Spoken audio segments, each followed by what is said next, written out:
Praise the Lord. सभी को praise the Lord. आज हम भाई डैनियल के घर में आए हैं और सच में हम खुदावन की उपस्थिति को मांग लेते हैं यहाँ पर कि सच में पिता परमेश्वर की उपस्थिति यहाँ पर हो और हम सब को छुए और हम सब उससे आशीष पाएं।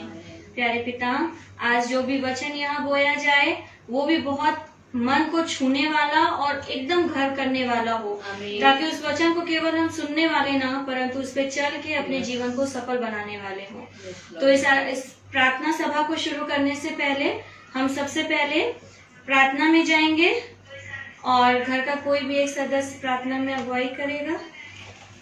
धन्यवाद धन्यवाद खुदा, तेरी स्तुति हो, तेरी महिमा हो, तेरी जय हो।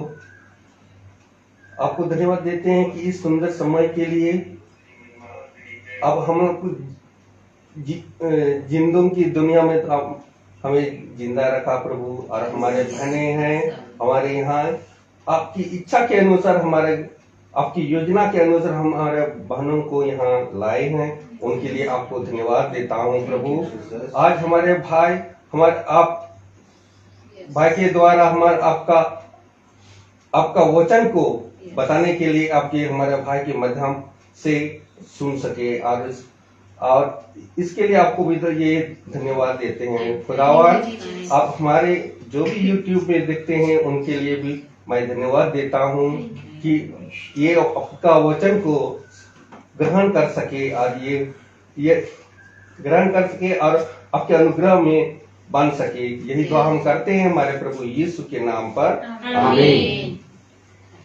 सच में पिता परमेश्वर, आपकी उपस्थिति इस जगह पर हो, हम सबके पास हो खुदा, क्योंकि आपका वचन कहता है जहाँ मेरे नाम से दो या दो से अधिक इकट्ठे हैं मैं उनके बीच वहाँ पे मौजूद रहता हूँ। प्यारे पिता, हमारा विश्वास है कि आप यहाँ पे मौजूद हैं और सच में खुदा बाप आज हम सब आपकी आशीषों को यहाँ से लेके जाने वाले हो सकेंगे। प्यारे पिता परमेश्वर, हम आपसे मांगते हैं कि हमारा जो भी गाना बजाना है प्रभु, जो भी हमारी प्रार्थनाएं हैं पिता परमेश्वर, और जो भी हम अपने दिल में इच्छाएं लेकर आए खुदा बाप, सब कुछ तुझे भाने वाली हो सके पिता परमेश्वर। इसी विश्वास में खुदा बाप हम गीत की ओर चलते हैं और गीत का नाम है जो क्रूस पे कुर्बान है वो मेरा मसीहा है।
जो भी खुदा ने जो भी तकलीफ को सहा, जो भी दुख को सहा, जो भी दर्द को सहा, और एक एक तकलीफ, एक एक जख्म जो उस पे है वो सिर्फ हमारे गुनाहों और पापों का है। पिता परमेश्वर, हम सब ये दुआ करें और ये हिम्मत मांगे खुदा से कि हम उन पापों को कभी ना करें अपने जीवन में, जिस पापों के कारण हमारे प्यारे पिता ने इतना कष्ट और दुख सहा।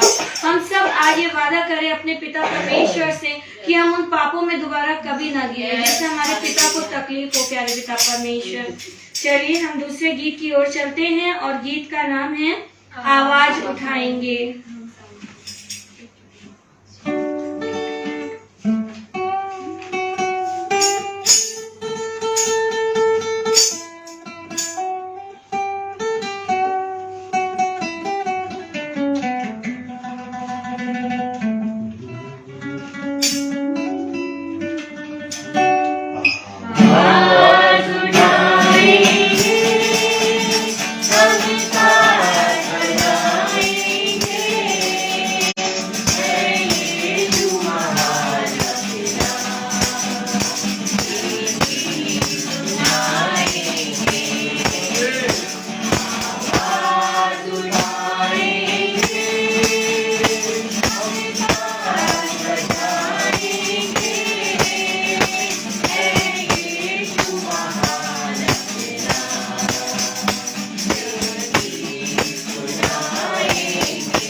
अगर किसी के जीवन में कोई गवाही है तो वो अपनी गवाही दे सकता है, क्योंकि गवाही देना प्रभु का धन्यवाद करना होता है।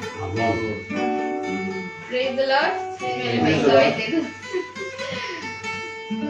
मैं खुदा का धन्यवाद करती हूँ कि उसने हम लोग को ये शाम दी कि हम लोग सब इकट्ठा होकर भाई के घर में आज इबादत करने पा रहे हैं। बहुत खुशी का मौका रहता है कि हम लोग अपने कामों को छोड़कर या कामों को निपटाकर हम लोग परमेश्वर के लिए इकट्ठा होते हैं। ये हम लोग के लिए बड़ी बात होती है कि खुदा हम लोग को ये मौका देता है कि हम लोग एक दूसरे के साथ संगति कर सके और उसकी गवाहियां दे सके जो हमारे जीवन में वो प्रतिदिन के जीवन में वो करता है। मैं खुदा का धन्यवाद करती हूँ। कल हम लोग प्रिया बहन के मीटिंग में गए थे और जब मैं वहां से लौटी तो खुदा ने मुझे बड़ी सामर्थ से भरा, बहुत ही मुझे शांति मिली और बहुत अच्छा लगा। प्रिया बहन के घर में ऐसा लग रहा था जैसे परमेश्वर की वाकई में वहाँ हुजूरी थी। उस समय जब हम लोग इबादत कर रहे थे उस समय ऐसा महसूस हो रहा था। जब भाई कलाम बांट रहे थे तो जब मैं घर आई तो मुझे ऐसा बताया कि जब कलाम शुरू हो जाए, आराधना हो, कलाम शुरू हो, चाहे कहीं भी हो, तो ये मान लो कि परमेश्वर की उपस्थिति वहाँ हो जाती है। और हम लोग को अपने आप को तैयार कर लेना चाहिए, अपने आप को तैयार करके बैठना चाहिए, अलर्ट हो जाना चाहिए कि हम लोग को दुष्ट किसी भी बात में डिस्टर्ब ना करने पाएंगे। और इस बात को मैंने कल वहां पे बैठ के सीखा और घर में भी आके मुझे परमेश्वर के आत्मा ने इस बात को सिखाया कि जब आप इबादत में जाओ या महासभा में जाओ तो अलर्ट होके बैठो, क्योंकि परमेश्वर की हुजूरी वहाँ रहती है और वो हमें हर चीज में देखता है, हमारे मनों को, हमारे जीवनों को, और वो हमें मदद भी करता है। जब हम किसी के घर जाते, इबादत में जाते, तो यूं ही लौट के नहीं आते घर कि खाली हाथ आ जाए, पर खुदा हम लोग को अपनी आशीषों से भर कर भेजता है, सामर्थ से भर कर भेजता है। और जब हम लोग आते हैं तो खुदा हम लोग को सुरक्षा में हमारे घर तक पहुंचाता भी है। हम खुदा का धन्यवाद करते हैं कि वो भला और अच्छा परमेश्वर है। जब उसमें ईमानदारी से, वफादारी के साथ चलते रहते हैं तो वो हम लोग को यूं छोड़ नहीं देता, बल्कि हम लोग की छोटी छोटी बातों की चिंता करता है कि हमारे बच्चों को किस बात की, किस चीज की जरूरत, हमारे बच्चे क्या चाहते हैं, क्या सोच रहे हैं। जब हम सोच नहीं पाएंगे और परमेश्वर को पता हो जाता है कि हमें किस चीज की जरूरत है। मुझे आज ही बेटे ने बताया, मैं खुदा का धन्यवाद करती हूँ। जब से मीटिंग से जुड़ी हूँ, जब से इबादत से जुड़ी हूँ, खुदा हर दिन मुझे ब्लेस कर रहा है, आशीष कर रहा है। और आज बच्चे ने बताया कि मम्मी घर से बुआ का फोन आया था और बुआ कह रही हैं कि बेटा मम्मी को तुम लोग सब घर आओ और आकर बातचीत करो, रहो, हम लोग के घर भी आओ, आउटिंग करो, रहो। बेटा आप सब चीजें छोड़ दो, अब सब चीजें खत्म हो जाएं और ताकि हम लोग फिर से मिलना जुलना शुरू कर दें। मैं उसी समय खुदा का धन्यवाद करने लगी। खुदा वाकई में आप जवाब दे रहे हो, आप प्रार्थनाओं को सुन रहे हो, आप हम लोग के मनों को देख रहे हो कि हम लोग क्या आपसे कहना चाह रहे हैं, क्या बोला। और परमेश्वर ने उस बात को समझ लिया और कहने लगा कि चलो मम्मी एक दिन चलेंगे, हम लोग भी होके आएंगे। हमने कहा ठीक है बेटा, होके आएंगे, चलेंगे। पर खुदा का धन्यवाद करना चाहती हूँ कि खुदा काम कर रहा है, बस हम लोग को चुपचाप रहना है और धीरज से उसकी प्रतीक्षा करना है। जैसे कलाम बताता है कि उसके सामने चुपचाप रहो और धीरज से उसकी प्रतीक्षा करो और वो हमारे लिए सब कुछ करने को तैयार है। मैं खुदा का धन्यवाद करती हूँ कि आज ही मुझे इस बात की खबर लगी। जब मुझे बच्चे ने बताया, मैं खुदा का धन्यवाद करने लगी और सबसे ज्यादा कहने लगी, खुदा आपने एक अच्छे दास से मुझे जोड़ा है, एक अच्छा स्थान मुझे दिया है, एक अच्छे लोग मुझे दिए हैं जो ब्लेस्ड हैं, जिनके साथ रहकर हम भी ब्लेस्ड होते चले जाते हैं। जो चीज हमारी रुकी हुई है वो खुदा धीमे धीमे पूरी कर रहा है। मैं उसका शुक्र करती हूँ और धन्यवाद करती हूँ कि वो बहुत ही अच्छा और प्यारा परमेश्वर है जो हम लोगों को हर समय लिए पड़ता, हम लोगों के लिए हर चीजों को पूरा करता। ज्यादा दिन मुझे जुड़े हुए नहीं हुए हैं, पर खुदा ने थोड़े दिनों में मुझे अपनी महिमा को प्रकट करके दिखाया। कैसी उसकी बड़ी महिमा है, कैसी उसकी सामर्थ है, जिसको हम लोग अपने जीवन में महसूस करने पाए। इसलिए मैं खुदा का धन्यवाद करती हूँ और अपने खादिम का धन्यवाद करती हूँ जो सब बातों में ये कहता है चुपचाप रहो और काम परमेश्वर को करने दो। और हमारे जीवन में भी काम परमेश्वर कर रहा है। प्रेज द लॉर्ड, प्रेज आमीन। गवाही दूंगी सभी को। Praise the Lord. जैसा कि दीदी ने भी बताया कि हमारी दीदी से जब बात हुई थी तो जो भी बातें हुई हमारी, तो हमने इनसे एक ही चीज कही। हमने कहा देख लीजिएगा दीदी, आपका घराना, आपके पति, आपके बच्चे एक दिन सब बैठ के और इस वचन को सुनेंगे, इस महासभा को अटेंड करेंगे। और जैसे मैंने खुदा का आशीर्वाद पाया है, आशीष पाई है अपने दास के द्वारा, सच में खुदा ने ऐसा दास दिया है, मैं दास नहीं कहूंगी, ये तो खुदा के बेटे हैं, ये मेरा विश्वास है, ये सच्चाई है, विश्वास भी नहीं सच्चाई है ना। और सच में जब से वाकई में भैया हम लोग इस मीटिंग से जुड़े हैं, भाई की मीटिंग से जुड़े हैं ना, मेरा जीवन, मेरा घर गृहस्थी, मैं सब कुछ बदल गया है। आमीन। और सच में ये चीजें मेरी बहनों ने देखी, और जब इन बहनों ने देखी और जब मैं उनको बताती थी कि दीदी देखिए मैं जब से इस मीटिंग से जुड़ी, देखिए मेरे जीवन को देखिए, दीदी ने कहा मैं सच में विश्वास करती हूँ तुम्हारा जीवन परिवर्तित हुआ। और सच में मेरा खुदा इतना महान, इतना प्यारा है, इतना अनुग्रहकारी है कि उसने अपनी इन बेटियों को भी खींच लिया, क्योंकि वो चाहता था कि तेरा घराना भी उद्धार पाए। मैं सच बता रही हूँ, दीदी का नेचर बहुत अच्छा है, गरीबों के लिए बहुत हेल्पफुल है ये, और सबके लिए करती हैं। और सबसे बड़ी बात, जैसे खुदा का वचन कहता है कि जब तू दान करे तो तेरा बायां हाथ भी जानने ना पाए, वही नेचर दीदी का है। और सच में ये इनके अच्छे काम है जो खुदा वाकई में इनको ले आया। और दूसरी बात ये भी है कि दीदी दुआ बंदगी में भी बहुत है, सबके लिए प्रार्थना करना, सबके लिए दुआ करना, तो इसीलिए खुदा ने अपनी बेटी को अपने प्यार से वंचित नहीं रखा। और जैसा कि दीदी ने गवाही दी थी कल कि जब वो चर्च गई तो खुदा उनसे कह रहा था कि मैं बेटी तेरा इंतजार कर रहा था, तू लेट क्यों हो गई। तो वो मैंने कल ऑटो में कहा कि दीदी ये वचन आप समझी थी, वो इसलिए कहा था कि तू इस मीटिंग से जुड़ने से लेट क्यों हो गई, मैं तेरा इंतजार कर रहा था, तू कहाँ थी अभी तक की। और हम सब यही बात करते करते दीदी के घर पहुंच गए।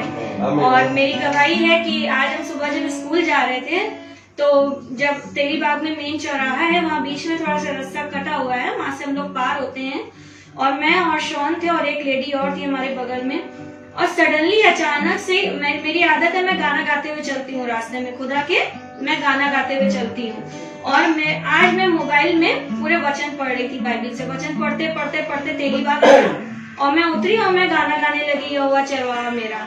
मन में गाना गाते गाते गाते गाते मैं आ रही, और वो अचानक से गायक बड़ी वो दौड़ते हुए आने लगी और वो हमारी तरफ आ रही थी, लेकिन हमें ये उम्मीद नहीं कि वो बिल्कुल हमारे ही पास आ जाएगी। और सच बताएं, मैं ऐसे थी, मेरा बेटा ऐसे था, और वो बिल्कुल साइड से निकल के चली गई। कुछ भी हो सकता था, वो अगर एक सींग मारती तो शायद हम लोग वहीं सरिये थी उसमें गिर जाते, कुछ भी होता। और वो इतने आराम से मूव करके चली गई और मैं हंसने लगी। और मैंने शॉन से कहा, मैंने कहा देखा बेटा, मैंने कहा दुष्ट को देखा तुमने? तो कहने लगा हाँ। मैंने कहा जो खुदा का नाम लेके निकलते हैं ना, उनके स्वदूत उनके साथ उसकी रक्षा निगरानी करते हैं। और देखो खुदा ने हमें कैसे बचाया। कहने लगा मम्मी हम तो किनारे थे। हमने कहा तुम किनारे थे ना? हमने कहा हम तो सामने खड़े थे ना, और मुझे मारती तो तुम्हें भी मारती। तो कहने लगा हाँ। हमने कहा इसलिए हर बात में खुदा का धन्यवाद किया करो और उसके नाम को लेके चला करो। Praise the Lord. मेरी भी गवाही है, मेरी ये गवाही की आज मैं तो जो पहले थी वैसे रिलेटिव में थी, लेकिन मुझको नहीं मालूम था कि आज जैन भाई के यहाँ मीटिंग है। लेकिन अचानक भैया ने बोला कि चलना मम्मी, मैं वहाँ चलना। लेकिन मैं चलने को तो कहा, लेकिन मैं ये नहीं सोच पा रही कि मैं वहाँ से यहाँ तक पैदल कैसे आऊंगी। मेरे पैर कांप रहे थे। कल इतनी बुरी हालत थी, खुदा ने मुझको इतनी हिम्मत, इतनी ताकत, इतना अच्छा रखा कि मैं वहाँ से यहाँ तक चल के पैदल आई और पैदल यहाँ तक जाऊंगी। प्रभु को मैं धन्यवाद देती, जितना मैं दुआ करती, जितना मैं धन्यवाद दूँ उतना ही कम है। प्रभु आपकी असीम भलाई और बड़ाई मैं चाहती हूँ। आमीन। मैं सच में प्रभु का धन्यवाद करती हूँ। सबसे पहले तो इस बात के लिए कि हम यहाँ पर आज पहुँचने वाले हो सके, कि हमें प्रभु ने इस योग्य समझा कि हम आकर उसके वचन में बैठे, क्योंकि हम तो इस योग्य नहीं है, हम बहुत ही तुच्छ और गिरे हुए हैं, पापी हैं, लेकिन फिर भी हमारा प्रभु हमें हर वक्त संभालता है। कल प्रिया आंटी की यहाँ मीटिंग थी और मेरे सर में अचानक से सुबह से बहुत ज्यादा दर्द होने लगा, और वो दर्द इतना बढ़ गया कि वो छूने में भी, हाथ लगाने में भी बहुत दर्द हो रहा था। मम्मी स्कूल से आई, फिर उन्होंने पूछा कि मीटिंग में चलोगी ना? मैंने कहा हाँ चलेंगे। पर उन्होंने मेरा मुंह देख के वो समझ गई कि कुछ है। मम्मी ने कहा क्या हुआ, तबीयत नहीं सही है? मैंने कहा नहीं, सर में बहुत दर्द हो रहा है। मम्मी ने कहा रहने दो, तुम रहने दो, घर से सुन लेना, यूट्यूब पे सुन लेना या फेसबुक पे सुन लेना, तुम घर पे आराम करो। मैंने कहा नहीं हम चलेंगे। उसके बाद फिर मैंने प्रार्थना करी कि प्रभु मुझे इतनी सामर्थ दे कि मैं जा सकूं, वहाँ पर बैठ के हर चीज सुन सकूं। और सच में मैं प्रभु का धन्यवाद देती हूँ कि उसने मुझे इतनी सामर्थ दी कि कि मैं वहाँ पर सही सलामत पहुँचने वाली हो पाई, पूरी मीटिंग बैठ के सुनने वाली हो पाई। और मीटिंग के बाद मैंने अंकल से प्रेयर भी करवाई और अंकल ने प्रेयर करी। घर आते टाइम सर का दर्द अपने आप थोड़ा थोड़ा करके कम होने लगा। और सुबह जब मैं उठी, जब मैं पता नहीं कब सोई, कैसे सोई, जब मैं सुबह उठी तो मैं हाथ उठाकर खुदा का धन्यवाद करती हूँ कि दर्द बिल्कुल ठीक है। आज मम्मी ने मुझसे पूछा कि सर का दर्द कैसा, मैंने कहा ठीक है। क्योंकि सच में हम प्रभु का धन्यवाद करते हैं कि जब हम सच में चाहते हैं कि हम उसके वचन को सुने, उसकी संगति में बैठे, तो सच में वो हमें हर शैतान के हर फंदे से बचाता है। हमें सही सलामत रख कर वो हमें अपने वचन के लिए हर जगह पहुंचाता है। इसके लिए मैं खुदा का धन्यवाद करती हूँ कि उसने मुझे ये मौका दिया कि मैं धीरे धीरे कर उसके वचन में दिन प्रतिदिन बढ़ रही। आमीन आमीन। एक छोटी सी गवाही और जल्दी से दूंगी। जैसे कि सच में जब लोग कहते हैं, हमारे बच्चे जब दुआ मीटिंग में बैठते हैं तो लोग कहते हैं ना कि अरे आपकी बेटी दुआ बंदगी में है, तो हमें कितनी खुशी होती है ना। और उसी तरीके से हमारे पिता को कितनी खुशी होती है जब हम संगति में बैठ के उसकी महासभा को सुनते हैं और उसकी गवाहियां देते हैं, उसके कामों को बताते हैं, उसका धन्यवाद करते हैं। और सच में आज जो मुझे ये खुशी हो रही है कि मेरी बेटी मुझे लेके अब दुआ में चलती है कि मम्मी चलो मीटिंग में चलना है, मम्मी चलो, तो मुझे इतनी खुशी होती, तो उस पिता को कितनी खुशी होती होगी। और ये खुशी देने वाला और कोई नहीं है, मेरा यीशु मसीह है और उसका बेटा है जिसने हमें इस लायक बनाया। हम बाइबल पढ़ते थे, हम क्रिश्चियन थे, जरूर थे, लेकिन सच बता रहे हमें बाइबल की आयतें नहीं मालूम थी कि बाइबल क्या था। लेकिन इस भाई ने, जब से इसकी मीटिंग से हम जुड़ गए ना, ऐसा खुदा में हमें बिल्कुल घोल दिया जैसे कि बिल्कुल अब हम वहाँ से निकलना तो सोच ही नहीं सकते हैं और बिल्कुल उसमें और डूबना चाहते हैं, बिल्कुल डूबना चाहते हैं कि हम उसमें डूब जाएं एकदम। और सच में मेरी बेटी भी अब इस उसमें आ रही है, ये भाई की प्रेयर का, और जो इतने सुंदर वचन को हमारे अंदर बांटते हैं, क्योंकि वो वचन सच्चे हैं जो हमारे अंदर घर कर जाते हैं और हमें उस पर चलने पे मजबूर करते हैं ताकि हम अपने जीवन को सफल बना सके। तो इसके लिए मैं खुदा का धन्यवाद देती हूँ और इस प्यारे बेटे का उसका धन्यवाद देती हूँ जो सच में हम लोग भटके हुए थे, तुच्छ थे, निकम्मे थे, गिरे हुए थे, हम लोग को इन्होंने हाथ पकड़ के खड़ा कर दिया वचन में और सच में अपने पिता की राह पे हम लोग चलने लगे। Thank you Jesus, praise the Lord, praise the Lord. अब हम लोग वचन में चलेंगे। हम सब अपने स्थानों पर खड़े हो जाएं और हम एक कोरस गाएंगे।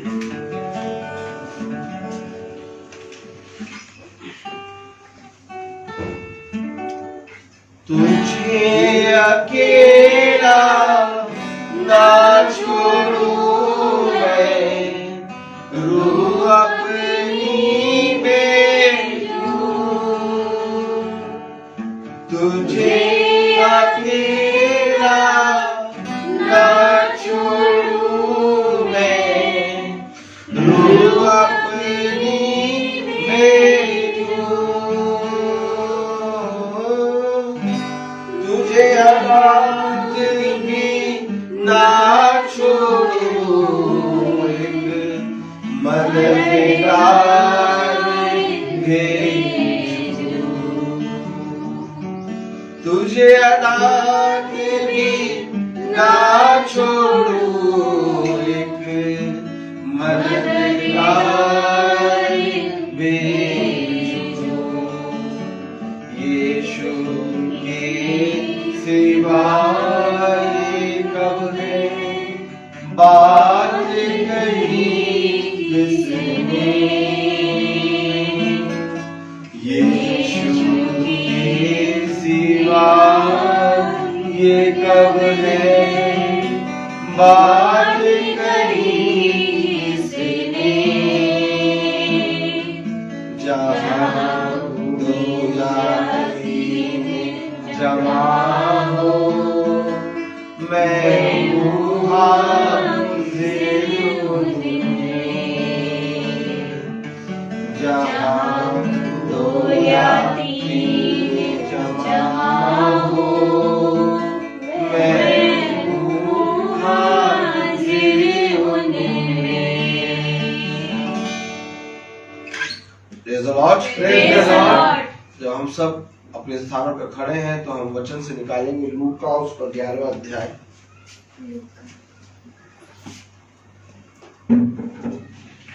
लूका उसका 11वां अध्याय और उसकी हम पढ़ेंगे 45 वर्ड्स। लूका 11वां अध्याय और उसकी 45वीं आयत हम सब पढ़ेंगे। तब एक व्यवस्थापक ने उसको उत्तर दिया कि हे गुरु, इन बातों के कहने से तू हमारी निंदा करता है। खुदावन का वचन जो कि पवित्र है, इस पवित्र वचन को खुदा हम निकम्मों को समझने और उस पर चलने की सामर्थ प्रदान करे। आमीन। आमीन। हम सब अपने स्थानों पर बैठे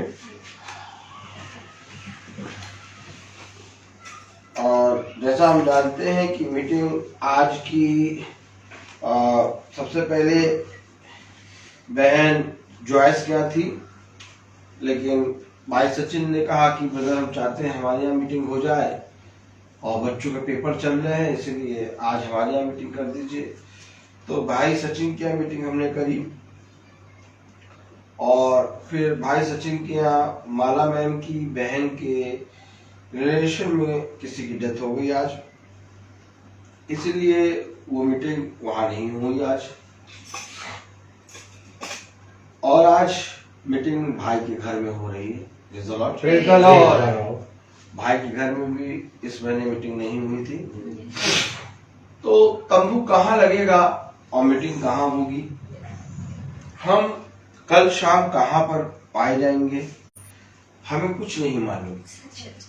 हम योजनाएं बनाते हैं कि हम यहाँ जाएंगे, हम वहां जाएंगे, लेकिन सफल खुदा करता है। बस हमारी एक ही प्रार्थना होती है कि प्रभु कहीं पर भी जाए, हमें अपने वचन, अपनी डेवड़ी के नजदीक रखें। और हम जानते हैं कि हर भाई बहन मीटिंग को देख रहा है, सुन रहा है, और सबसे उत्तम बात यह है कि हम प्रभु के वचन को सुन रहे हैं।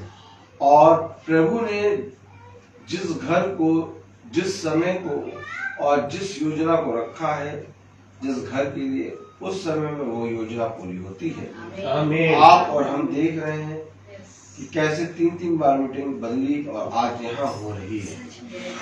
लेकिन हम ये विश्वास करते हैं कि प्रभु ने जो भी घर की योजना बनाई, चाहे जहां पर भी प्रभु हमें ले जाए, लेकिन हमें प्रभु अपने वचन के निकट रखता है। ये सबसे उत्तम बात है, क्योंकि हम और आप जानते हैं कि हमारे जीवन में जो भी फल आ रहे हैं, ये कोई मनुष्य की ओर से नहीं, बल्कि खुदा के वचन में चलने और उसके वचन पर विश्वास करने के कारण आ रहे हैं। क्योंकि खुदा ने अपने वचन में कहा है कि जैसा तेरा विश्वास वैसा तेरे साथ हो। आमीन। कोई भविष्यवक्ता, कोई नबी, यहाँ तक कि स्वयं खुदा भी आपके जीवन में अद्भुत काम नहीं कर सकता जब तक आप ना चाहें। प्रभु ने बर्तुलमै से पूछा कि तू क्या चाहता है? उसने कहा, प्रभु मैं देखना चाहता हूँ।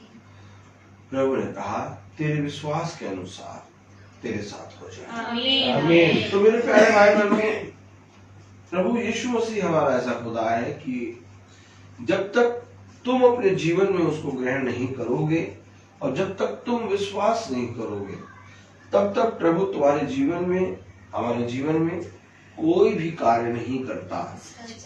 और हम देख चुके हैं कि हम प्रभु में जब मरे हुए पड़े हुए थे, तब हमारे जीवन में बहुत से उथल पुथल के कार्य होते थे, लेकिन एक समय प्रभु ने अपने आप को हम पर प्रकट किया और हमें वो ज्योति और हमें वो सामर्थ और वो मार्ग दिखाया जिस पर हमें चलना था।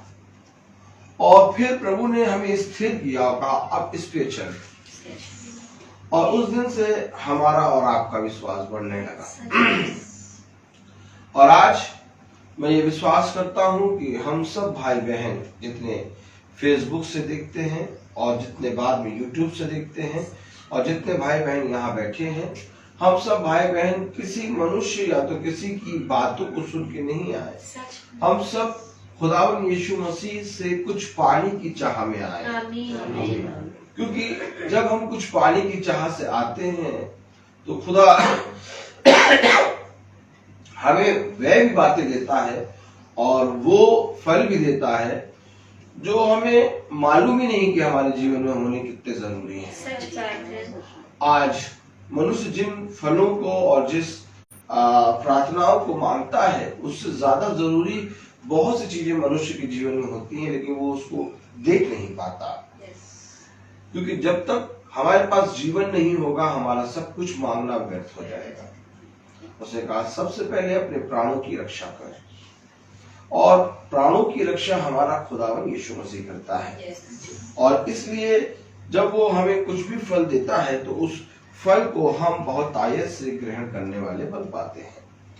आज हम देखेंगे कि खुदा का वचन हमें क्या बताता है।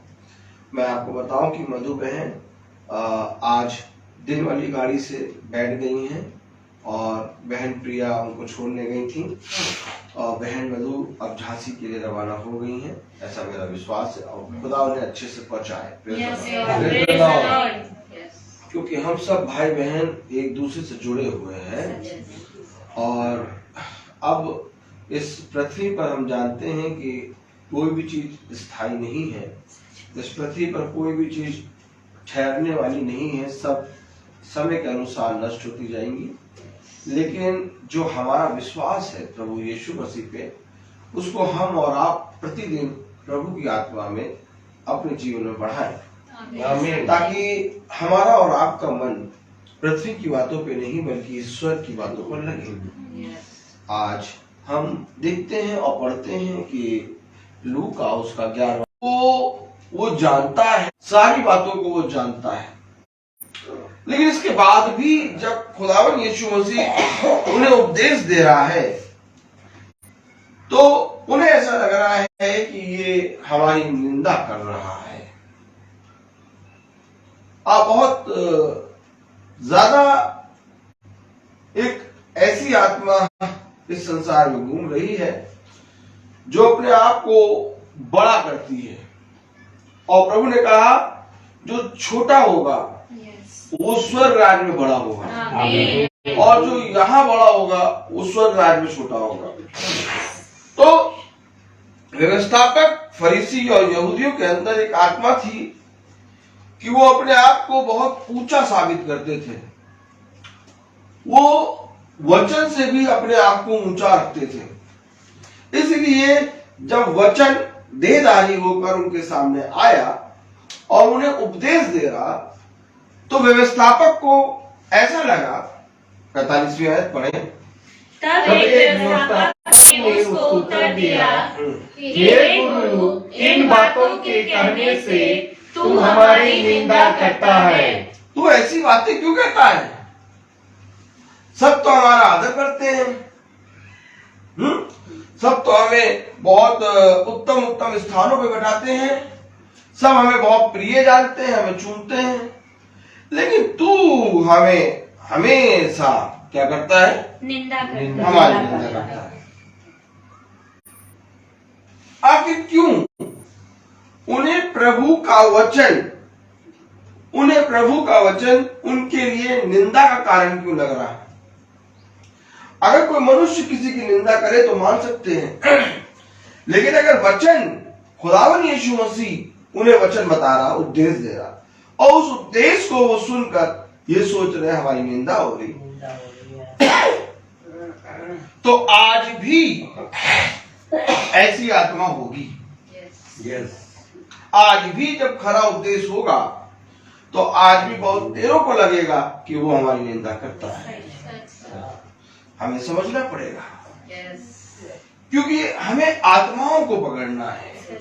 ये युद्ध तुम्हारा संसार और संसार की अंधकार की शक्तियों से है। तुम्हारा युद्ध जो है वो मांस और लहू का नहीं है, बल्कि अंधकार की शक्तियों से है। कैसे तुम इन आत्माओं को प्रभु की सामर्थ्य से जीत पाओगे? हमें और आपको पहचानना आना चाहिए। उसने कहा आत्माओं को परखो। देखो, जब तुम मेरे वचन में खराई से चलोगे तो वो सारी आत्माएं जो उस समय यीशु मसीह के समय में थी, वे सारी आत्माएं तुम्हें इस समय में भी दिखाई देंगी।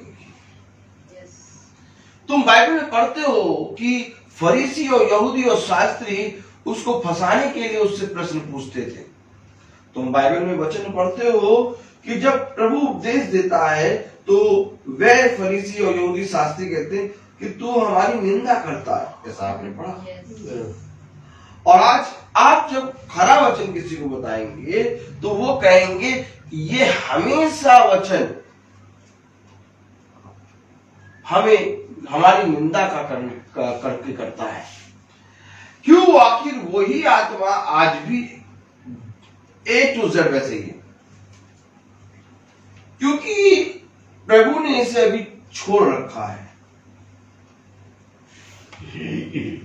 और छोड़ा क्यों है प्रभु ने?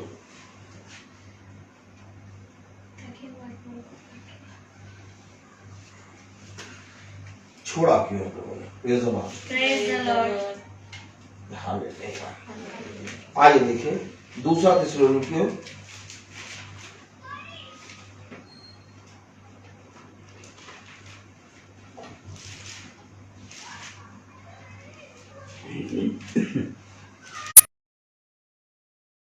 'इन आत्माओं को छोड़ रखा है भी। Praise the Lord. Praise the Lord.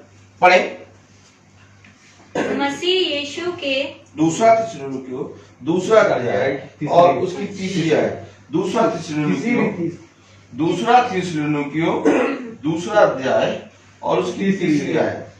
किसी रीति से किसी के धोखे में ना आना। धोखे में ना आना। धोखा कब मिलता है? जब पहचान नहीं पाते हैं। सच है। मैंने क्या कहा? हमें पहचानना है हम जो वचन में बढ़ रहे हैं, हम जो वचन को प्रतिदिन सुन रहे हैं, अगर हम और आप वचन से आत्माओं को ना परख पाए तो फिर कैसे इस पृथ्वी पर हम प्रभु के वचन का प्रचार करें? क्या धोखे में ना आना। धोखा क्यों प्रभु? क्योंकि प्रभु ने उन आत्माओं को अभी छोड़ा हुआ है। क्या करने के लिए छोड़ा है? पढ़े। किसी रीति से किसी के धोखे में ना आना, क्योंकि वो दिन ना आएगा जब तक धर्म का त्याग ना हो। वो दिन नहीं आएगा जब तक धर्म का त्याग। वो दिन आएगा ही नहीं। जिस दिन की बात मेरे प्यारे भाई बहनों हर एक मनुष्य आज जो हो रहा है कि यीशु मसीह आएगा, तीसरी आमद, वो भयानक दिन। और उसको ये नहीं मालूम कि वो बात जो रहा है गलत जोड़ा है। उस बात से हमारा कोई लेना देना नहीं है, क्योंकि इस भयानक दिन में जब यीशु मसीह आएगा तो वो इजराइलियों के लिए आएगा और हम और आप अन्य जाति। कह रहा वो दिन आएगा ही नहीं। क्यों नहीं आएगा? जब तक धर्म का त्याग ना हो ले। धर्म का त्याग ना हो ले। तो धर्म का त्याग कौन करेगा? धर्म का त्याग कब होगा? धर्म का त्याग कैसे होगा? जब अधर्म बढ़ेगा। यानी धर्म का त्याग यानी अधर्म का बढ़ना। और जब अधर्म बढ़ रहा है तो ये आत्माएं अपना काम बहुत जोर शोरों से कर रही हैं। लेकिन जितनी जोर शोरों से ये आत्माएं काम कर रही उससे अधिक खुदा अपने लोगों को अभिषिक्त कर रहा है। आमीन। जितना ज्यादा फरीसी यहूदी शास्त्री उछलते थे उतना ही प्रभु ने उनको आके सही कर दिया। जो हो चुका वो फिर होगा। किसी के धोखे में ना आना।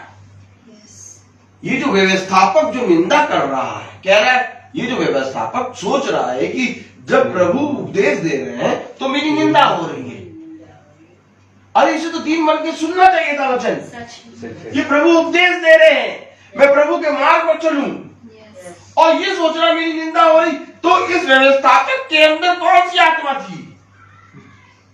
अधर्म की आत्मा। अधर्म की आत्मा थी। सच में। आज जब आप खरा हो वचन समझाते, बहुत तेरे लोग हट के वहां से चले जाते हैं। कौन सी आत्मा? अधर्म की आत्मा। अधर्म की आत्मा। आज जब आप सच्चाई बताएंगे, वो सत्य को ग्रहण नहीं करेंगे। वही आत्मा आज भी लोगों के अंदर वास कर रही है। अब इन आत्माओं को हम और आप कैसे जीतेंगे? मनुष्य का विरोधी बन गया है। और विरोधी क्यों बना? वो सोच रहा है ये मनुष्य मेरे बारे में बुरा कहता है, वो सोचता है ये मनुष्य मुझे गाली देता है, वो सोचता है ये मनुष्य मेरे बारे में झूठी झूठी बातें बताता है। लेकिन प्रभु ने साफ बता दिया कि कोई मनुष्य किसी का विरोधी नहीं है, क्योंकि मनुष्य की रचना, मनुष्य को खुदा ने बनाया। उनके अंदर जो सोच है, उनके अंदर जो विचार है, उनके अंदर जो अधर्म की आत्मा है, उससे तुम्हारा युद्ध है। यस। आज आप देखिए, मनुष्य को विरोधी समझ के गोली मार देता है, और गोली मारने के बाद वो मनुष्य मर गया, और उस शरीर को उसने मार दिया। लेकिन वो शरीर उसको गलत नहीं कह रहा था, उसके अंदर जो आत्मा थी वो उसको गलत कह रही थी। आत्मा को कुछ नहीं हुआ, आत्मा उससे निकली, दूसरे में चली गई, और वो क्या सोच रहा कि मैंने अपने विरोधी का नाश कर दिया। सच बात है। तो जिस रीति से प्रभु ने हमें और आपको समझाया कि तुम्हारा युद्ध मांस और लहू से नहीं, तो इस रीति के अनुसार तो हमारा कोई भी वैरी नहीं होना चाहिए, नहीं होना चाहिए। सच में। क्योंकि हमारा युद्ध आत्माओं का है। मैं आपसे पूछूं, कब प्रभु ने तलवार उठाई? मैं आपसे पूछूं, कब प्रभु ने उस रात युद्ध के सामान लिए? कभी प्रभु केवल अपने शब्दों से आत्माओं को मारता था, और उसने बोलकर केवल अपने शब्दों से पूरी दुनिया जीती। और उसने क्रूस पे कहा, सब कुछ पूरा हुआ। कैसे कर लिया प्रभु पूरा? बिना तीर चलाए, बिना तलवार चलाए जीत लिया प्रभु ने। आज यही बात प्रभु हमें बता रहा है। न प्रभु व्यवस्थापक को मार रहा था, न प्रभु फरीसियों यहूदियों को झापड़ मार रहा था, कुछ भी नहीं कर रहा था। लेकिन प्रभु उनके अंदर की आत्माओं को जानता था। प्रभु अंदर की आत्माओं को जानता था, और आत्माओं को वो बहुत कायदे से जान के उन आत्माओं को वो बोलता था, और ये सोचते थे हमें बोल रहा है। देखिए पढ़े, प्रेज़ द लॉर्ड। लूका उसका 11वां अध्याय।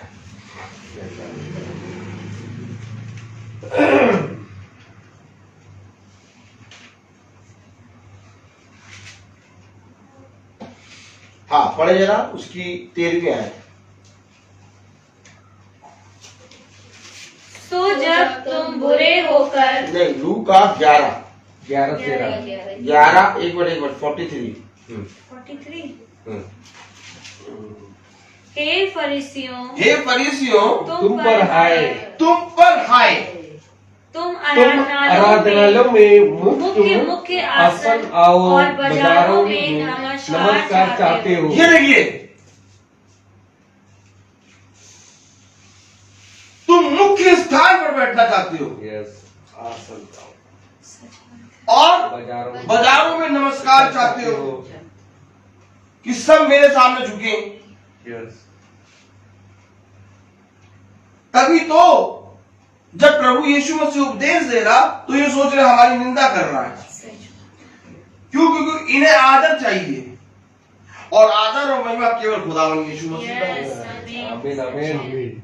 क्या कह रहा? हे फरीसियों, तुम पर हाय, तुम आराधनालयों में मुख्य मुख्य आसन और बाजारों में नमस्कार चाहते हो। हाय हाय तुम पर, क्योंकि तुम उन छिपी कब्रों के समान हो जिन पर लोग चलते हैं परंतु नहीं जानते।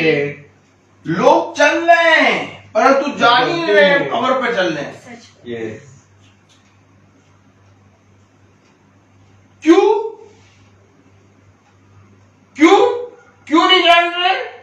पढ़े praise the Lord. Praise the Lord. 42 वर्ष पढ़े। पर हे फरीसियों, तुम पर है, तुम पुदीने और सुदाब और सब भांति के साथ सलाद पात का 10वां अंश देते हो, परंतु न्याय को और खुदा के प्रेम को टाल देते हो। वचन को टालते हो, रीति और रिवाज को 10वां अंश दे रहे हो, व्यवस्था की सारी बातों को मान रहे हो, लेकिन प्रेम अर्थात प्रभु का वचन और न्याय यानी कि व्यवस्था टाल रहे हो। इसलिए तो तुम उन छुपी हुई कब्र के समान हो जिस पर लोग चलते हैं। क्यों? क्योंकि तुम उन्हें अधोलोक पे डाल रहे हो। सच में चाहिए तो ये था, पढ़े, चाहिए तो था कि इन्हें भी करते रहते और उन्हें भी ना छोड़ते। ये यानी कि व्यवस्था की सारी बातों को मानने के साथ साथ प्रभु के प्रेम और उसके न्याय और उसके वचन को भी मानते। सच में तुमने व्यवस्था को पकड़ लिया कि मूसा ने क्या व्यवस्था दी और उसके अनुसार तुम लोगों पर दंड देने लगे, लेकिन तुमने प्रभु के वचन को ना जाना। क्योंकि अगर हम नए नियम को हटाएं और पुराने नियम को माने तो वचन अधूरा है, और अगर हम पुराने नियम को हटाएं और नए नियम को माने तो वचन अधूरा है। व्यवस्था की सारी बातों को पूरा करने यीशु मसीह पृथ्वी पर आया, और मुझे और आपको इसी रीति से प्रभु के वचन पर जब हम और आप ध्यान लगाएंगे तब हम उन आत्माओं को परख पाएंगे जिन आत्माओं के विषय में प्रभु ने अपने वचन अपने कलाम में पहले से कह दिया। आज हर जगह आपको ये आत्माएं मिलेंगी, फिर आप इन आत्माओं से युद्ध कैसे करेंगे? जबकि युद्ध करने के लिए मुझे और आपको परखना आना चाहिए, क्योंकि कलाम में लिखा, praise the Lord, praise the Lord.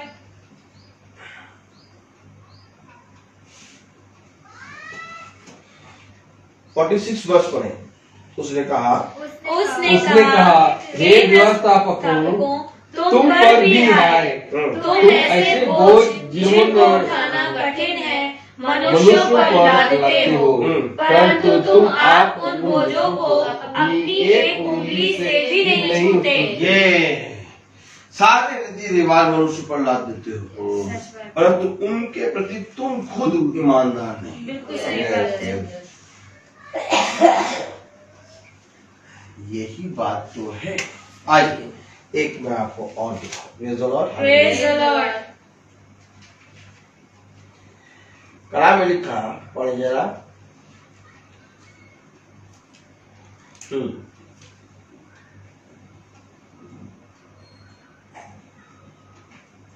37 वर्ष पढ़े।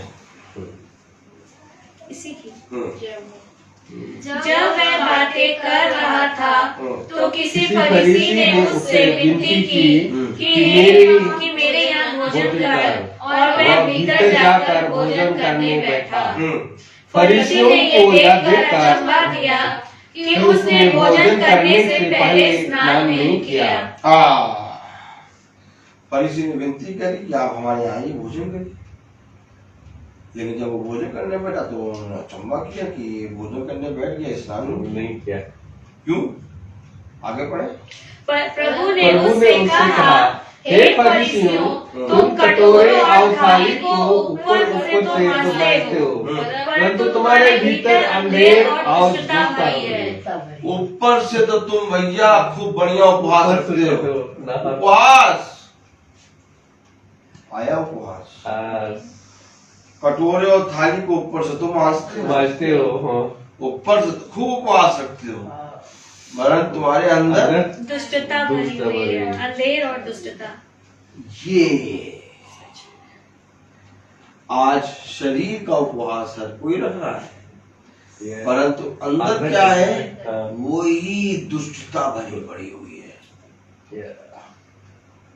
कटोरे और थाली को तो ऊपर से मांज लिया, नहा धो के उपवास रख लिया, लेकिन अंदर से दुष्टता भरी हुई। आगे क्या लिखा, हे निर्बुद्धियों, जिसने बाहर का भाग बनाया, क्या उसने भीतर का भाग नहीं बनाया? परंतु हाँ, भीतर वाली वस्तुओं को दान कर दो, तो देखो सब कुछ तुम्हारे लिए शुद्ध हो जाएगा। सब कुछ शुद्ध हो जाएगा। भीतर से पवित्र हो जाओ। यस, भीतर वाली वस्तुओं को दान करो, सच तो सब कुछ तुम्हारे लिए शुद्ध हो हो जाएगा। जाएगा। आमीन। आमीन, आमीन। अब भीतर से पवित्र होने के लिए, भीतर वाली वस्तु को दान करने के लिए भीतर का उपवास, आत्मिक उपवास, जिसके कारण तुम्हारे लिए सब कुछ शुद्ध हो जाएगा। ये बातें प्रभु उनसे कह रहा, और तब इन बातों को सुनकर व्यवस्थापक ने कहा कि तू हमारी निंदा करता है। अब इसमें क्या निंदा करी प्रभु ने, क्योंकि उनके सामने प्रभु ने उनके सत्य को बता दिया। और जब आप सत्य को बताओगे किसी भी मनुष्य को, तो उसको थोड़ा सा अपने अंदर ईगो आएगा। लेकिन प्रभु कहता है कि किसी मनुष्य को दिखाने के लिए वचन ना बोलो, जैसा मैंने कहा वैसा सेत में से तुम क्योंकि ऐसा करने से तुम्हारा भला होगा। अब देखिए कलाम में लिखा, प्रेज़ द लॉर्ड। आगे यहेजकेल उसका 13वां अध्याय, यहेजकेल उसका 13वां अध्याय,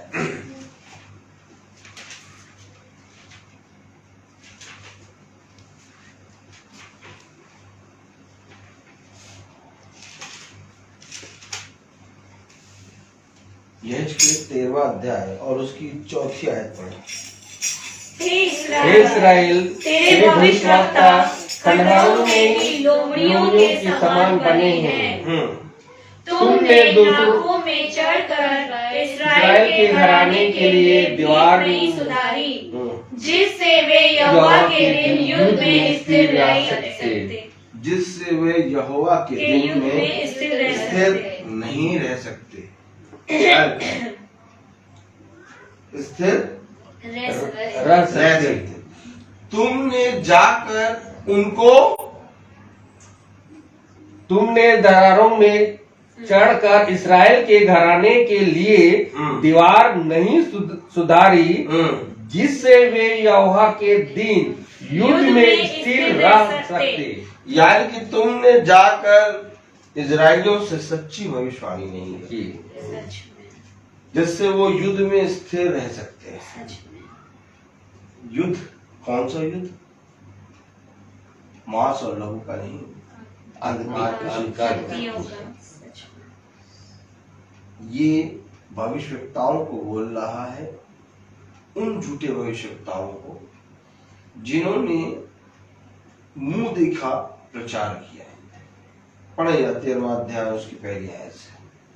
यहोवा का यह वचन मेरे पास पहुंचा, हे मनुष्य के संतान, इस्राएल के जो भविष्यवक्ता अपने ही मन से भविष्यवाणी करते हैं, उनके विरोध भविष्यवाणी करके तू कहा, यहोवा का वचन सुनो। प्रभु यहोवा ये कहता है, हाय उन मूर्ख और भविष्यवक्ताओं पर जो अपनी ही आत्मा के पीछे भटक जाते हैं और कुछ दर्शन नहीं पाया। हे इस्राएल, तेरे भविष्यवक्ता खंडहरों में की लोमड़ियों के समान बने हैं। कुछ दर्शन नहीं पाया, अपनी ही आत्मा के अनुसार बोले जा रहे हैं। उन्होंने जाकर इजरायलियों को खुदा का वचन नहीं बताया, जिससे वो यहोवा के साथ युद्ध में खड़े हों। खुदा का वचन कहता है खड़े खड़े यहोवा का उद्धार का काम दे, क्योंकि ये युद्ध तेरा नहीं बल्कि ये युद्ध मेरा है। लेकिन युद्ध के मैदान में हमें और आपको खड़े होना पड़ेगा। और जब हम वचन को जानेंगे तब हमको ये मालूम रहेगा हर दिन हर समय हम एक युद्ध में हैं। हम एक योद्धा हैं। हम सोते समय, जागते समय, हर समय अपने पिता के एक योद्धा हैं, जिसे पिता इस पृथ्वी पर अपने राज्य का प्रचार और अपने राज्य का साम्राज्य बढ़ाने के लिए इस्तेमाल कर रहा है। अब योद्धा अपने परिवार और अपने घराने और अपने विषय के बारे में नहीं बोलता। योद्धा हमेशा युद्ध के बारे में बोलता है। और जब आप उस युद्ध में हमेशा बने रहेंगे तो आप जय को प्राप्त करेंगे। आमीन। तब उसने कहा जो जय प्राप्त करेगा वो न्याय के सिंहासनों पर बैठेगा। मेरे प्यारे भाई बहनों, कलाम बताता, वचन बताता, उन्होंने कोई भी दर्शन नहीं पाया। उन्होंने अपनी आत्मा के अनुसार ही भविष्यवाणी करना शुरू कर दिया। ठीक इसी तरीके से उस समय भी फरीसी और यहूदी शास्त्री लोगों के बीच में व्यवस्था की बातों को रखकर उनसे इस रीति से रीति और रिवाज को मनवाते थे, जैसे कि वो करके वो स्वर्ग के राज्य में प्रवेश कर जाएंगे। लेकिन प्रभु ने कहा इससे अच्छा तो ये होता कि तुम इसे भी करते रहते और न्याय और प्रेम को भी मानते। तुमने परमेश्वर खुदा के न्याय और प्रेम को टाल दिया। क्यों टाल दिया? क्योंकि इन्होंने अपनी उपदेश अर्थात अपनी धार्मिकता बना ली और उसे अपनी धार्मिकता को धर्मोपदेश करके लोगों पर थोपने लगे। तब प्रभु ने कहा कि तुम अपने आप तो उसको छूते तक नहीं, लेकिन सारी व्यवस्था को लोगों के ऊपर थोप देते हो। क्यों? क्योंकि जब हम वचन के प्रति खुद ईमानदार बनेंगे तब हम दूसरों को वचन प्रचार कर पाएंगे। अब जिन वचनों को हम लोग सुनते हैं, अगर उन वचनों को हम लोग खुद फॉलो ना करें और हम जाकर उन वचनों का प्रचार करें, तो वो वचन लोगों के हृदय में अधिकाई से नहीं बसेगा।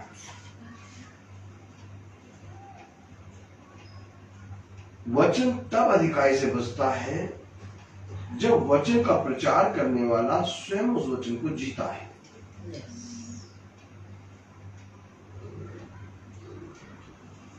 यीशु मसीह ने पहले खुद उस वचन को जिया और फिर उस वचन का प्रचार किया, क्योंकि वो जी रहा था और तब वो प्रचार जब करता था तो उसके प्रचार को जो कोई विश्वास से सुन लेता था उसका भला होता था। लेकिन ये झूठे अभिषेकता कौन, जो ये व्यवस्थापक कौन, ये जिन पर हाय हाय कर रहा है प्रभु, ये फरीसी यहूदी कौन, वे जो खुद तो वचन को नहीं मानते थे, खुद तो वो लाइफ को नहीं जीते थे, लेकिन उन वचनों को पढ़ के ऐसे सुनाते थे कि जैसे उनको जिनको सुनाते थे उनको थोपना। इसलिए वे भी उन वचन को नहीं मानते थे। लिखा हुआ है, हे इज़राइल तेरे भविष्यवक्ता खंडहरों में की लोमड़ियों के समान हैं। क्यों खंडहरों में की लोमड़ियों के समान? क्यों? क्योंकि इन्होंने मेरी व्यवस्था को, मेरे उपदेशों को माना नहीं। अगर ये मेरे उपदेशों को मानते, अगर ये मेरी व्यवस्था को मानते, तो ये जाकर वही कहते जो मैं इनसे कहता हूं। लेकिन कलाम में लिखा तुमने दरारों में चढ़कर इजराइल के घराने के लिए दीवार नहीं सुधारी, जिससे जिससे वे यहोवा के दिन युद्ध में स्थिर रह सके। वे लोग जो कहते हैं यहोवा की यह वाणी है, उन्होंने भावी अज्ञात और झूठा दावा किया, और तब भी ये आशा दिलाई कि यहोवा ये वचन पूरा करेगा, तो भी यहोवा ने उन्हें नहीं भेजा। अरे यहोवा ने उन्हें नहीं भेजा। क्यों? माइक फैन बंद कर दीजिए। Praise the Lord. यहोवा ने उन्हें नहीं भेजा। अब जब यहोवा ने उन्हें नहीं भेजा, तो जो वचन वो कहेंगे वो लोगों के हृदय में वास नहीं करेगा। कितनी प्रार्थनाएं इस समय चल रही हैं, कितने लोग YouTube पे प्रार्थनाएं कर रहे हैं, कितने लोग Facebook पे प्रार्थनाएं कर रहे हैं, कितने लोग प्रार्थनाएं कर रहे हैं, लेकिन सबकी प्रार्थना सफल नहीं हो रही। क्यों नहीं हो रही?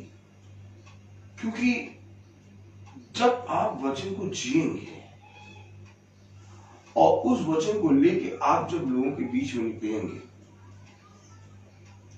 तब वो वचन बहुत दायर से काम करेगा। इन भविष्यवक्ताओं ने क्या किया?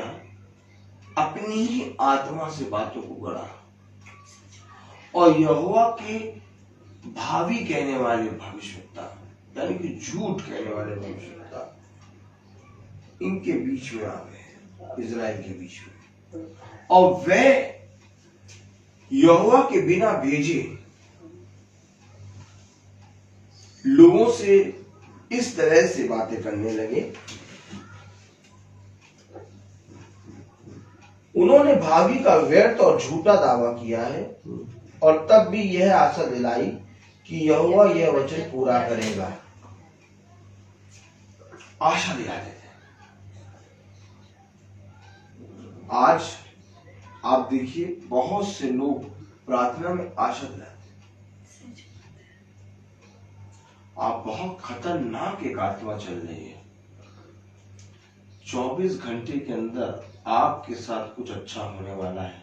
लिखे आमीन। आमीन। आमीन।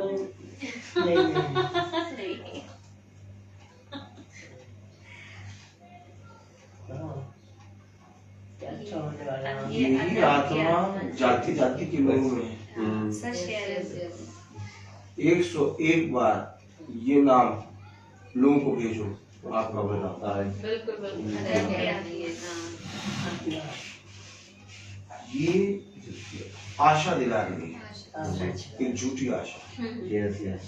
मैं आपसे कह रहा हूँ, आत्माओं को लिखा है, जो कोई यीशु मसीह के नाम से प्रेम करता है वो लिखेगा आमीन। सब बेचारे लिखे हैं।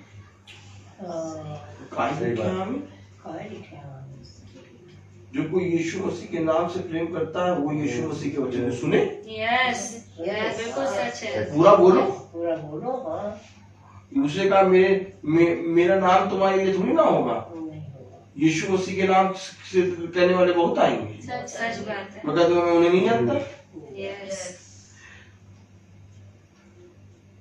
उसकी माँ और उसके भाई आगे कह रहे चलिए चलो चलो चलो। कौन हो तुम? मेरी माता, मेरे भाई, मेरी बहन ये हैं जो मेरे वचन को सुनते हैं, मानते हैं। सच है, आमीन। चलते हैं। यस। अब वो लिख रहे, जो यीशु मसीह के नाम को प्यार करता है वो लिखे आमीन। अरे प्यार करते हो, वचन को जानो, बिल्कुल बाइबल पढ़ो। ये बहकाने वाली आत्मा है। सच है। 24 घंटे के अंदर आपको एक खुशखबरी मिलेगी। लिखिए आमीन। लिख दिया आमीन। आप प्रभु की आत्मा के अनुसार चलते हैं और आपके जीवन में सब कुछ अच्छा होगा। आपके जीवन से हर अंधकार मिटेगा। लिखिए आमीन। कैसे मिट जाएगा अंधकार? और कैसे हो जाते हैं? प्रभु यीशु मसीह हमारे जीवन से अंधकार मिटा देगा? नहीं मिटाएगा प्रभु यीशु मसीह। अंधकार तब मिटेगा जब प्रभु यीशु मसीह को ग्रहण करोगे। सच है। आप प्रभु यीशु मसीह को ग्रहण नहीं कर रहे, आप प्रार्थना सभा को पूरा सुन नहीं पा रहे, आप आमीन आमीन लिखे पड़े हैं। ये एक बिजनेस है। जिस तरह उस समय फरीसी यहूदी शास्त्री और व्यवस्थापक बिजनेस कर रहे थे प्रभु यीशु मसीह के नाम का। उसने कहा ना, मेरे मंदिर को डाकों की खो बना दो। वैसे ही आज ये बिजनेस कर रहे हैं, और इसमें फंस कौन रहे हैं? वे जो वचन को नहीं जानते, जो आमीन आमीन करते हैं। और कोई और नहीं, ईसाई भाई लोग लिखते हैं, जबकि खुदा ने कहा आत्माओं को परखो। खुदा ने कहा बहुत भयानक दिन आ गया है ये। इन दिनों में तो बुझाते हैं बहकाने वाली आत्माएं, झूठे भविष्यवक्ता खड़े उठेंगे कि हो सके तो धर्मी जन भी बहक जाए। अब लोग कहे ब्रदर रोहित प्रचार बहुत बढ़िया करते हैं, वाह, प्रेज द लॉर्ड। और ब्रदर रोहित इन सारी बातों पे नीचे आमीन आमीन लिखे पड़े। क्यों नहीं आमीन लिखते हैं? क्यों नहीं थम लगाते हैं? हम आत्माओं को जान जाते हैं। हम आमीन हम थम वहां लगाएंगे पूरा वचन सुनेंगे, जहां पर हमेशा वचन की बात हो। अब आप मुझे बताइए, 10 दिन आयतें लगाई और 11वें दिन अपनी फोटो लगा दी, फिर 12वें दिन आयतें लगा दी। मेरी पत्नी पूछ रही है एक दिन, तुमने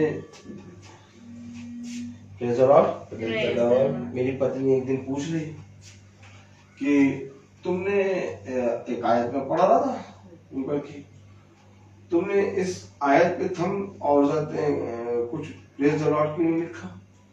मैं चुप रहा, मैंने कुछ नहीं बोला, बढ़ा दिया। आज सुन लो, क्यों नहीं देखा?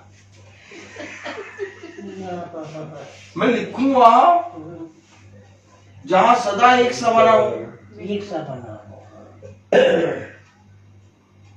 अब आप मुझे बताइए, 15 दिन लगेगी आयत और 15 दिन लगेगी फोटो में। आप किस पे थम लगाऊं? सच बात है। मैं तो वहां लगाऊंगा ना जहां 365 दिन आयत बनी। बिल्कुल सच में आमीन। मैं आप क्या सोच रहे हैं? आप जो आदमी आयत लिख रहा है, आयत लगाए हैं, प्रेज़ द लॉर्ड। अब ये आयत उसने वचन की लगाया एक जगह, अब उस जगह जहां आयत लगाया, क्या उस जगह प्रभु के वचन की जगह कोई भी चीज ऐसी शुद्ध है जो लग सकती है? नहीं। तो मैं कैसे लगा दूं? कैसे लगा दूं?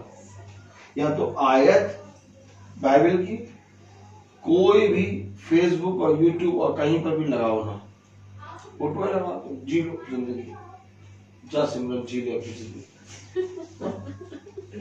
लेकिन अगर आयत लगाई तो उसके तुल्य, उसके बराबर कोई नहीं। बिल्कुल सच बात है। फिर अगर आयत लगाई है तो उस जगह पे केवल आयत होगी। और अगर आयत हो फिर दूसरे दिन कुछ हो, मुंह चेहरा हो,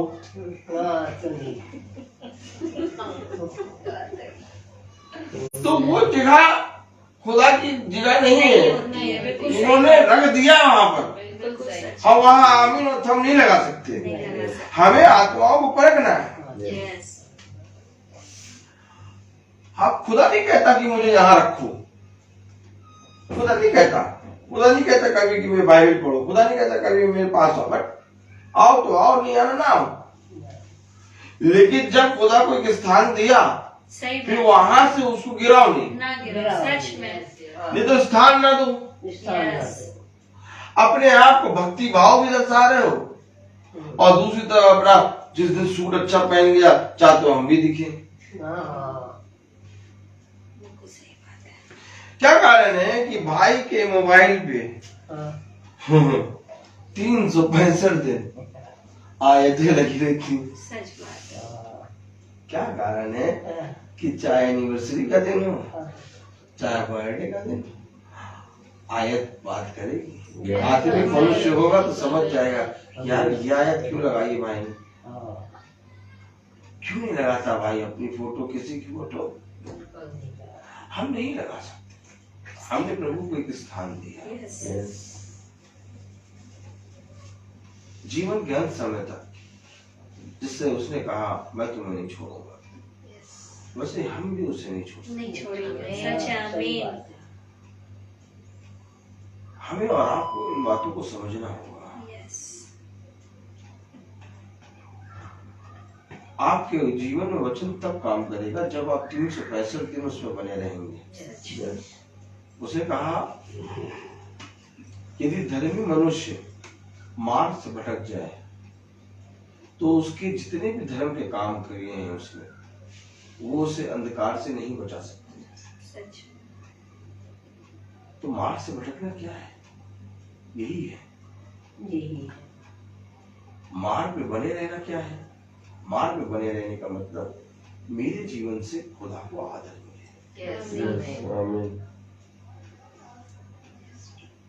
आपको मुझे देखना है, साक्षात आके सामने देख लीजिए। अब सही बात। हमें और आपको वचन में स्थिर रहना है। सच बात। क्योंकि ये बात किसी मनुष्य की नहीं है, ये बातें खुदा की हैं। और अपने जीवन में खुदा को स्थान देना है। और मनुष्य नीरे अपराध करे जा रहे हैं, बहके जा रहे हैं, इन सारी आत्माओं के चलने के कारण।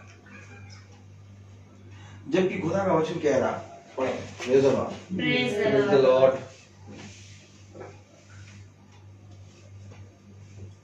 आठवीं आयत पढ़े। इस कारण प्रभु यहोवा तुमसे यूं कहता है, तुमने जो व्यर्थ बात कही और झूठे दर्शन देखे हैं, इसलिए मैं तुम्हारे विरोध हूँ। प्रभु यहोवा की यह वाणी आप है। देखिए, मैं तुम्हारे विरुद्ध हूँ। क्यों? झूठे दर्शन देंगे, झूठी बातें करेंगे।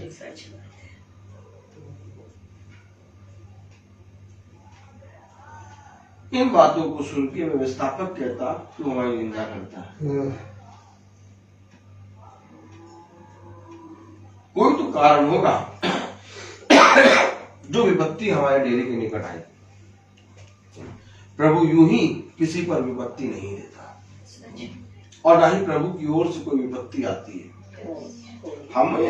हमें ही अधर्म के कामों में पड़ने के कारण हमारे जीवन में ये विपत्ति आती है। और धन्य है वो विपत्ति जिसको देखकर हम सीख ले लें। कलाम बताता, वचन बताता हमें कि बाहर वालों को ये बातों की समझ नहीं है, लेकिन तुम्हें इन बातों की समझ है। और फेसबुक और यूट्यूब पे बहुत जोरों शोरों से एक भक्ति की आत्मा चल रही है। कौन सी आत्मा? भक्ति की आत्मा। भक्ति की आत्मा चल रही। लेकिन कैसे पहचानोगे? बदलती रहती, चोंगा पहनती रहती, सच बात। परंतु जो कभी ना बदले, जो हमेशा वचन की आयतों को आदर दे। ये आयत उठा के आप मोबाइल पे जो लगा रहे हैं, आयत थोड़ी ना, ये उसका मांस और लघु है। ये वचन यीशु मसीह है जो आपने यूं ही लगा दिया। आपने यूं ही लगाया होगा, लेकिन ये वचन है, ये जीवन है। इस वचन के ऊपर कुछ नहीं है। दुनिया इसको पढ़ रही है आपके मोबाइल को देख देख के, और फिर दुनिया देख रही है क्या ये हमेशा यही क्यों लगाए रहते हैं। तब वो जानेंगे ये खुदा है। तब वे पढ़ेंगे विश्वास से। तब वो कहेंगे कि भैया जब हम इसको पढ़ते हैं सुबह, इसको पहले सबसे पहले आपका मैसेज पढ़ते हैं, क्योंकि जब हम इसको पढ़ते हैं तो हमारा दिन भर अच्छा रहता है। अब उनके लिए कहीं ना कहीं ये वचन जीने का कारण है। अब किसी ने फोटो लगा दो, वो बेचारा श्रद्धा से उठा, वचन पढ़, एक फोटो नहीं, आज इससे काम चला फोटो से। सोचिए, पहले तो उसको तुमने दिखाया वचन, और फिर एक आंगन वाली फोटो दिखा दी। खतरनाक काम। ये सारी बातें हमें खुदा बताता है। Yes. और यही काम फरीसी और यहूदी और शास्त्री कर रहे थे। वो खुद तो उन व्यवस्था की बातों को मानते नहीं थे, क्या छूते तक नहीं, अपने नाखून से छूते तक नहीं, परंतु दूसरों पर ऐसे थूकते हो जैसे कि ये आज लोगों को बता रहे हैं कि मांस मच्छी ना खाना, लेकिन खुद मांस मच्छी पूरा खा रहे हैं। सच कह रहे हैं, बिल्कुल सही बात है। अभी इस समय बस फिश फ्राई हो रही है, Yes. हम बता रहे हैं। बिल्कुल सच है। हमें और आपको इन बातों को समझना है, Yes. क्योंकि वचन हमें सारी बातों की शिक्षा देता है। Yes. और कुछ नहीं है वचन, सत्य को जानो, सत्य को सत्य तुम्हें स्वतंत्र करता चला जाएगा। जाएगा। आमीन। सत्य क्या है? आज लोग भक्ति भाव से गेंदे का फूल चढ़ा रहे, अगरबत्ती जला रहे, कैंडल जला रहे, ये सब कुछ नहीं, दिखावा वखावा नहीं चाहिए हमें। सही है। किसी ने भी अगर मुझे देखा होगा तो कोई सब देखते भैया ये कुछ नहीं लाता है, ऐसे आता है, कभी चढ़ावा पड़ावा तो देते ही नहीं। क्यों? भैया नहीं देना चाहिए, नहीं, मैंने अपने आप सच है। और जो सेवा प्रभु मुझसे कराता है वो गुप्त में, Yes. सच है। कोई भी चीज खुल के नहीं। Yes. हमारा प्रभु हमें इन बातों की शिक्षा देता है, सही बात है। हमारा प्रभु हमें इन बातों के बारे में सिखाता है। सच है। जब हम वचन रोज पढ़ रहे हैं और इन बातों के बारे में ना सीखे, ना इन बातों का अध्ययन करें, ना इन बातों को जाने, तो शैतान हमारे पास सामने आएगा, बहरूपिया बन के फाड़ देना हमें। सच बिल्कुल। लेकिन हमें हमारे खुदा ने इन बातों के बारे में पहले से पहले बताया। से बताया। तब खुदा ने शिष्यों से कहा, क्या इन बातों के बारे में मैंने तुम्हें पहले से नहीं बताया? Yes. कौन सी बात है? यही बातें जो इस समय की समय में घट रही है। सच क्या घट रही है? देखो वही बातें सारी हो रही है, वही आत्माएं हम और आप पढ़ रहे फरीसी यहूदी शास्त्री, अरे वो तो 2000 साल पहले, अभी Yes. हमें अभी फरीसियों और यहूदियों शास्त्रियों और ये सामरी जाति, ये सारी जातियों की भूत सिद्धि वाली आत्माओं, सारी आत्माओं को अभी हमें देखना है। और इस समय वे सब पूरे जोर शोर से घूम रहे सच हैं। बात है। Yes. ये सबसे खतरनाक समय है, क्योंकि इस समय वे बहुत जोर शोर से घूम रही हैं। सच बात। और इस समय इतनी खतरनाक तरीके से घूम रही हैं, मैं एक आयत पढ़ा दूंगा। Praise the Lord. Praise the Lord. Lord.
पढ़ा जरा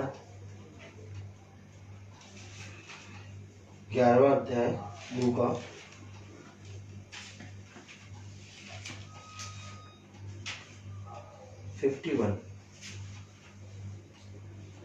लूका 11 50 पढ़े पहले। लूका 11:50। देखिए बहुत ध्यान से पढ़ें। ताकि जितने भविष्यवक्ताओं का लहू जगत की उत्पत्ति से बहाया गया है, सबका लेखा इस युग के लोगों से लिया जाए। इस युग के लोगों से किसका लेखा लिया जाएगा? उत्पत्ति के समय से उत्पत्ति से जो बहाया गया है। जितने भविष्यवक्ता हमारे यस, सबका लेखा इस पे आ जाएगा। इस समय हमें कितनी जल्दी फुर्ती करके प्रभु के वचन में आना है। यस, केवल ये नहीं कि मेरा न्याय होगा, मेरे ऊपर उन सबका। क्यों ऐसा? क्यों प्रभु? क्योंकि तुमने उन भविष्यवक्ताओं की बातें नहीं मानी। क्योंकि इस युग के लोगों को सारे भविष्यवक्ताओं की बातें पूरा प्रकाशन मिला है।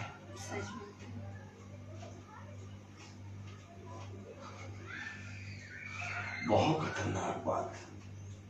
इस युग के लोगों से सारे भविष्यवक्ताओं का, सबके लहू का लेखा लिया है। आगे पढ़े 51 वर्ष। हाबिल की हत्या से लेकर जकरिया की हत्या तक जो वेदी और मंदिर के बीच में घात किया गया, मैं तुमसे सच कहता हूँ, उसका लेखा इसी समय के लोगों से लिया जाएगा। लो, हाबिल का लेखा भी हमसे लिया जाएगा। यस,